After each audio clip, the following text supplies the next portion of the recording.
Petit cours de langue française avec vous, Muriel Gilbert. Bonsoir. Bonsoir, vous êtes une correctrice incorrigible. C'est ça. Et c'est pas moi qui le dis, puisque c'est vous qui le dites Je aussi. l'avoue. Voilà, vous l'avouez dans votre dernier livre, c'est le titre de ce livre-là. On a coutume de dire que vous êtes la reine des mots, que vous êtes tombée finalement dans le dictionnaire étymologique quand vous étiez petite, qu'aucune règle de grammaire ne vous échappe. Vous dites que c'est en partie vrai, mais pas totalement, parce que même une correctrice du Monde, comme vous, continue à faire des fautes.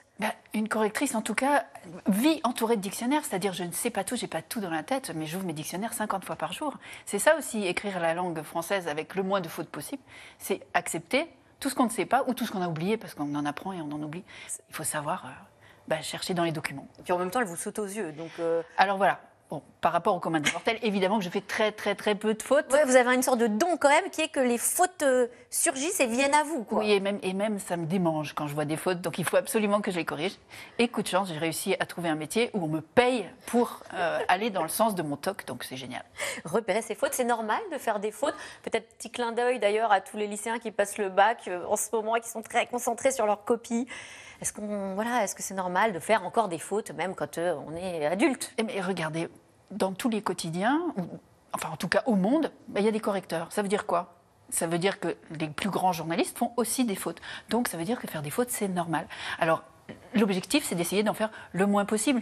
Tout le monde n'a pas la chance d'avoir un correcteur derrière son épaule, mais on a tous des dictionnaires à portée de main. Et puis maintenant, sur Internet, il y en a quand même aussi qui sont très à portée de clic. Oui, c'est vrai. On va revenir d'ailleurs sur les dictionnaires, parce qu'il y a les nouveaux mots qui viennent tout juste là d'entrer, tout nouveau, tout chaud dans la dernière édition du dictionnaire Larousse. Juste avant ça, justement, on parlait des erreurs.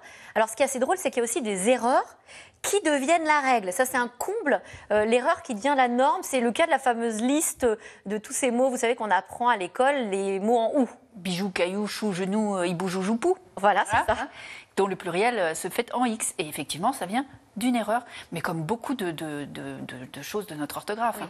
Là, l'erreur vient du Moyen-Âge, de l'époque où des moines copistes écrivaient les livres à la main. C'était quelque chose, un livre à l'époque, ça valait une fortune, ça prenait beaucoup de temps. Et donc, et beaucoup de place, et le papier était très cher, ou le support d'écriture même, qui éventuellement était du vélin, c'est-à-dire de la peau de veau mort-né. Donc, tout ça avait beaucoup de valeur, il fallait écrire court, le plus court possible. Pour en gâcher le moins possible. Voilà, et donc il faisait des abréviations. Et on écrivait en latin, donc beaucoup de mots en US, comme la fin de bijou, US, hibou, US, etc. Et donc, ils avaient fait une abréviation pour ce US qui était une espèce de 8. Et ce 8 a été confondu avec un X. Et puis à un moment, ils se sont dit, mais alors quand on fait UX, quand on fait OX, on lit iBox, on lit bijox, faut rajouter un U. Donc ils ont rajouté un U et on s'est retrouvé avec des X à la fin de ces mots-là. Et c'est comme ça que des erreurs rentrent dans nos dictionnaires. Et que c'est resté, alors justement, pas facile à suivre, parce qu'il y a des nouveaux mots aussi qui rentrent dans les dictionnaires. 150 nouveaux mots cette année dans le Larousse, aquaponie, jouabilité, ludification. Il faut pouvoir s'adapter. Vous avez un mot préféré dans le Larousse de cette année? Alors, on a parlé tout à l'heure d'un animal. Qu'est-ce qu'il y avait? Un oiseau. D'abord, j'ai envie de vous parler du pass. Ah, le pass quoi? Le pass sanitaire? Pass sanitaire. P-A-2-S-E, s'il vous plaît. Alors, c'est un mot français. Quand on dit un pass, c'est un passe-partout, c'est une clé, etc.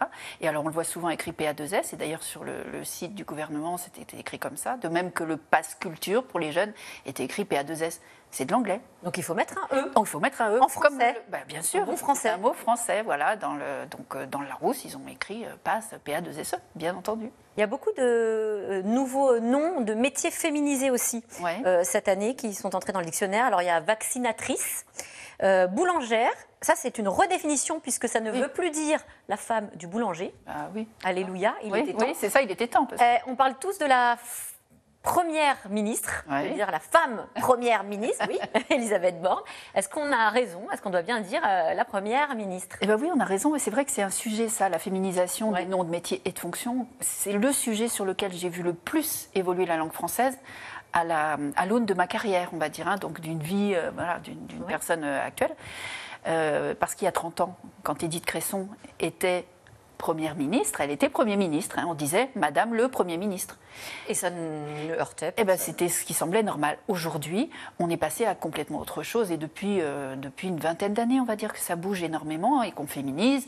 On ne dit plus cette femme est un auteur, mais une autrice ou une auteure. Mais d'ailleurs, pour le moment, que ce soit pour Premier ministre ou pour auteur, vous avez encore le choix. Dans les dictionnaires, rien n'est décidé, c'est-à-dire il n'y a pas de faute. D'accord. C'est plus notre culture, notre usage et la façon dont ça va être pris.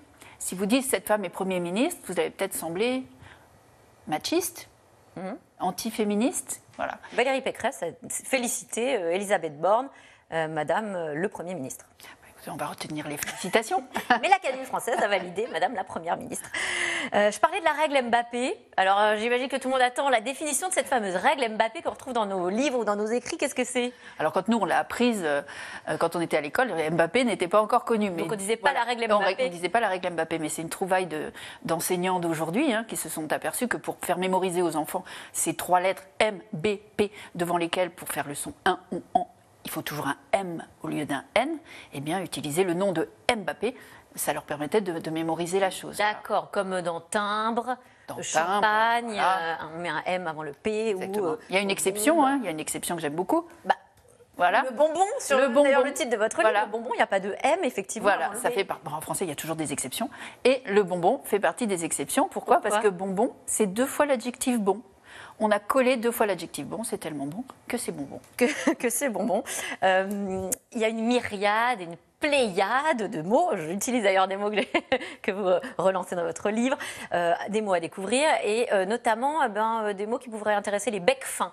Ouais. Parce que c'est vrai que le vocabulaire de la gastronomie est très, très riche. Et alors, j'ai découvert qu'on pouvait dire la sucrosité d'un mets ou d'un Tout à fait. En revanche, on ne peut pas dire d'une viande qu'elle est tendre dans le sens la tendresse. On ne peut pas parler de la tendresse d'une viande. Voilà, on ne peut pas parler de la tendresse d'une viande. C'est la tendreté, effectivement. Autrement, c'est un sentiment. La tendresse, c'est le sentiment. On peut avoir de la tendresse pour une viande, en revanche. Mais on pourrait, pourquoi pas. Pour un gigot. Mais on doit parler de sa tendreté. Ce n'est pas le même mot. Ouais, tout à fait. Un petit dernier, l'esperluette, puisque je parlais du mystère de l'esperluette en introduction. Alors, d'où vient ce mot-là? Alors déjà, il faudrait peut-être montrer une esperluette, parce que tout le monde ne sait pas ce qu'est une esperluette. Oh la voilà. C'est ce qu'on appelle parfois un « et » commercial. Vous voyez que ça ressemble à un 8. Vous dites un 8 mal bigorné. Ben oui, parce qu'il est un peu tordu. Voilà. Et en fait, là encore, c'est une abréviation inventée par les moines copistes du Moyen-Âge pour gagner du temps dans les manuscrits et de l'espace dans les manuscrits et du temps en écrivant. Et c'était une abréviation de ET, des 2 lettres latines E et T. Et puis c'est devenu cette espèce de 8 mal bigorné qui aujourd'hui ne peut plus être utilisé dans des textes ni journalistiques ni littéraires surtout. C'est une erreur. Mais c'est pour ça qu'on appelle ça un « et » commercial, parce qu'on le voit souvent sur les enseignes. Voilà. On peut le retrouver dans certains titres. Dans certains titres de journaux, c'est une erreur factuellement. Ah oui, non, c'est pour les enseignes et pour tout ce qui est commerce. Exactement, oui, aujourd'hui c'est ça. Eh bien, merci encore évidemment des tonnes de mots à découvrir ou à redécouvrir, parce que parfois on les a oubliés aussi. Merci Madame la correctrice incorrigible. Merci Madame. Ces bonbons sur la langue et autres curiosités du français, c'est chez Buchet-Chastel. C'est comme les chaussettes. C'est difficile à dire. C'est difficile à dire tout de suite. C'est dans l'air avec Caroline Roux qui revient sur la sécheresse qui sévit en France actuellement avec ses invités. Bonne émission à vous. À demain.